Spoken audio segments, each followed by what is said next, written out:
When the Wind Blows is an animated film that I wanted to check out because it's one of the holy three, I think, in terms of nuclear apocalypse Holocaust movies, the other two being Barefoot Gen and Grave of the Fireflies.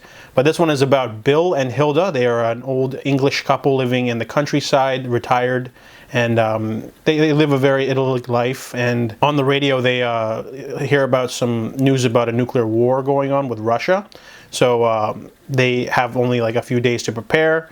So one of the interesting things is that this movie is also like a depressing drama and war film, but it's also a dark comedy because it's mostly about these two being really out of touch. So when they find out about the nuclear strike, you'd think the first thing they would do is go to the supermarket and try to get food, but instead they sort of just go, oh well, no time to go there, so we'll just stick with what we have. And he has these pamphlets that he picked up at the library that are very ineffectual.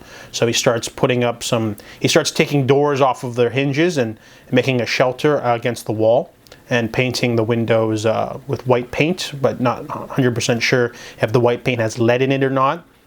And it's basically a satire of the ineffectual pamphlets that they would give out to people after the Hiroshima and Nagasaki bombings that don't really do anything. So under the impression of these two pamphlets being 100%, they, make really interesting little sort of darkly humorous jabs at the ineffectualness of the government.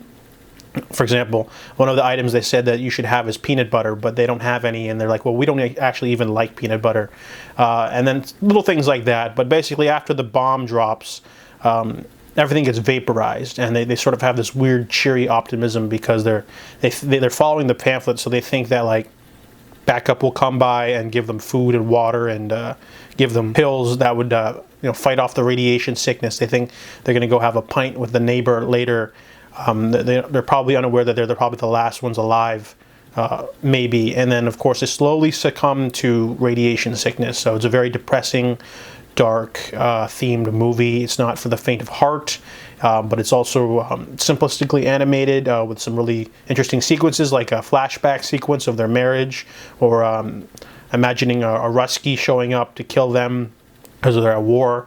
But it's definitely one of the more sobering sort of movies. It's very in league with the same sort of, even though it's animated, it's still depressing like Barefoot Gen and Grave of the Fireflies. So When the Wind Blows definitely has that sort of mark with the other in the pantheon of nuclear apocalypse movies. So I give When the Wind Blows a 7 out of 10.